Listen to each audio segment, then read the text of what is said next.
Well, good morning, everybody. Pastor Steve Hogg here. I say this all the time, but I really mean it. I am thankful you are part of these devotions. I appreciate you watching or listening and also telling other people about it. It's my prayer that it's an encouragement and help to you in your walk with Jesus Christ. I enjoy doing this, and thank you for the opportunity. In our Bible reading plan today, we are in Psalm 35. In this psalm, King David prays that God will defeat those who are opposed to him, those who are his enemies, if you will, without justification, without a good reason. They're against him, and so he's praying that God defeats them and protects him.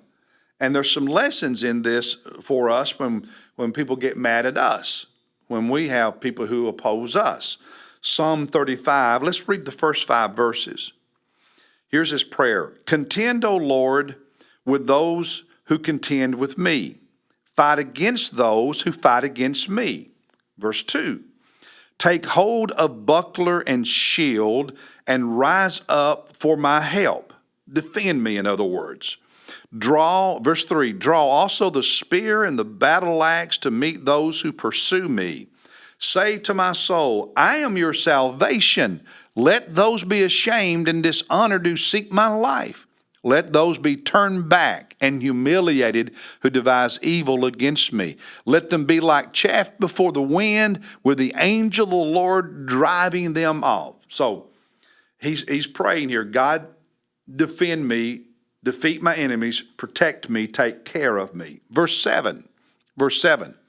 For without cause, without any justification, they hid their net for me. You know, like you put a net in the water to catch fish or to trap an animal, whatever. Without cause, they dug a pit for my soul. You know, a pit, a hole that you cover up to catch an animal in. Then drop down to verse 17. Lord, how long will you look on? Rescue my soul from their ravages, my only life from the lion. So God, defend me, protect me, take care of me, defeat my enemies. And there's some lessons for us in this. One is live righteously so that you don't give other people a reason to really be mad at you. Live righteously so that you don't give people a just reason to be against you, opposed to you. David in this psalm said in verse 7 twice, without cause. They didn't have a reason to do it. I'd done nothing wrong.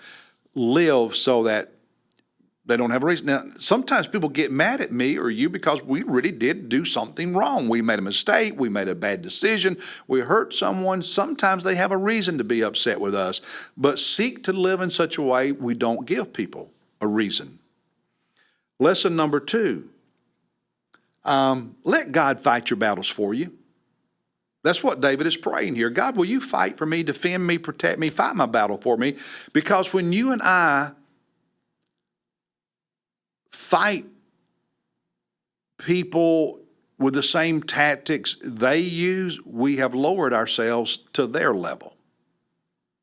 Going back to what I talked about in previous devotions yesterday about being honest and half-truths and all that. But just because the culture works that way doesn't mean God's people are to work that way. When we fight others with their tactics, we have, in essence, lowered ourselves to their level and are no better than them. And saying, well, that's the only way we can win is not justification for God's people doing things in the wrong way. As followers of God, how we do it matters as much as what we do. Let God fight those battles for you. Third lesson, choose love and doing good over hate and vengeance. Verses 13 and 14, he says, but as for me, when they were sick. Now, here, David, remember, he's been praying for God to fight his battle against his enemies, defend him against his opponents. He says, as for me, when they were sick, My clothing was sackcloth. In Hebrew culture, someone would put sackcloth and sometimes ashes.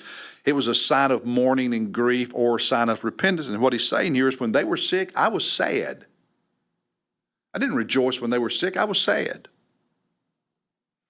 He says in verse 13, I humbled my soul with fasting, and my prayer kept returning to my bosom. He said, when my enemies were sick, I fasted and prayed for them. Wow.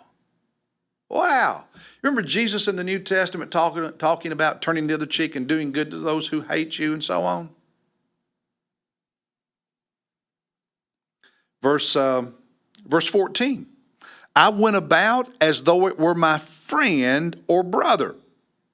He said, I carried myself when they came on hard times and hardship and sickness. I didn't gloat. I mourned, I prayed, I fasted, and I lived in my attitude and my actions toward them as if it was actually my brother or my sister. At the end of verse 14, I bowed down, mourning as one who sorrows for a mother. Don't listen, brothers and sisters in Jesus. Listen to me. Don't let the world dictate how you act.